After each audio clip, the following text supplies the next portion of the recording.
செப்பனியா அதிகாரம் 2. விரும்பப்படாத ஜாதியே, கட்டளை பிறக்கும் முன்னும் பதரை போல நாள் பறந்து போகும் முன்னும் கர்த்தருடைய உக்கிர கோபம் உங்கள் மேல் இறங்கும் முன்னும் கர்த்தருடைய கோபத்தின் நாள் உங்கள் மேல் வரும் முன்னும் நீங்கள் உங்களை உய்த்து ஆராய்ந்து சோதியுங்கள். தேசத்தில் உள்ள எல்லா சிறுமையானவர்களே, கர்த்தருடைய நியாயத்தை நடப்பிக்கிறவர்களே, அவரை தேடுங்கள். நீதியை தேடுங்கள், மன தாழ்மையை தேடுங்கள். அப்பொழுது ஒருவேளை கர்த்தருடைய கோபத்தின் நாளிலே மறைக்கப்படுவீர்கள். காத்சா குடியற்று அஸ்கலோன் பாழாகும். அஸ்தோத்தை பட்ட பகலிலே பறக்கடிப்பார்கள். எக்ரோன் வேரோடே பிடுங்கப்படும். சமுத்திரக்கரை குடிகளாகிய கிரேத்தியருக்கு ஐயோ! பெலிஸ்தரின் தேசமாகிய கானானே, கர்த்தருடைய வார்த்தை உனக்கு விரோதமாயிருக்கிறது. இனி உன்னில் குடியில்லாதபடிக்கு உன்னை அழிப்பேன். சமுத்திரக்கரை தேசம் மேய்ப்பர் தங்கும் குடில்களும் ஆட்டு தொழுவங்களும் ஆகும். அந்த தேசம் யூதா வம்சத்தாரில் மீதியானவர்களின் வசமாகும். அவர்கள் அவ்விடங்களில் மந்தை மேய்ப்பார்கள்.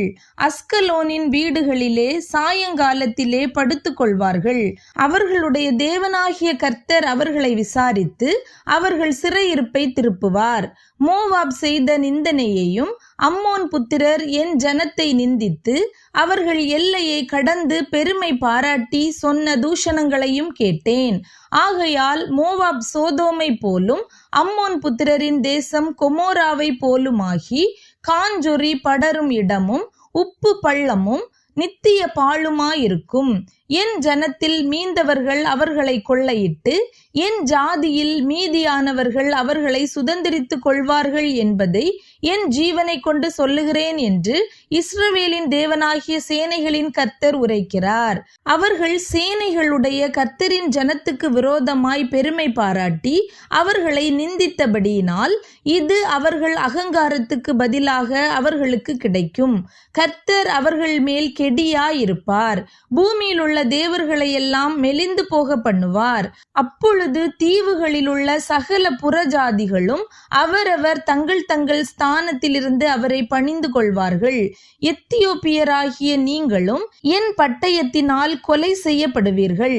அவர் தமது கையை வட தேசத்துக்கு விரோதமாய் நீட்டி அசீரியாவை அழித்து நினிவேயை பாழும் வனாந்தரத்துக்கொத்த வறட்சியுமான ஸ்தலமாக்குவார்.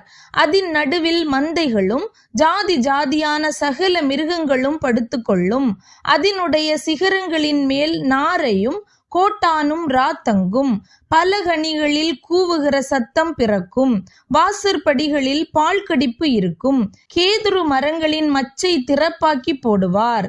நான் தான், என்னை தவிர வேறொருவரும் இல்லை என்று தன் இருதயத்தில் சொல்லி நிர்விசாரமாய் வாழ்ந்து களி கூர்ந்திருந்த நகரம் இதுவே.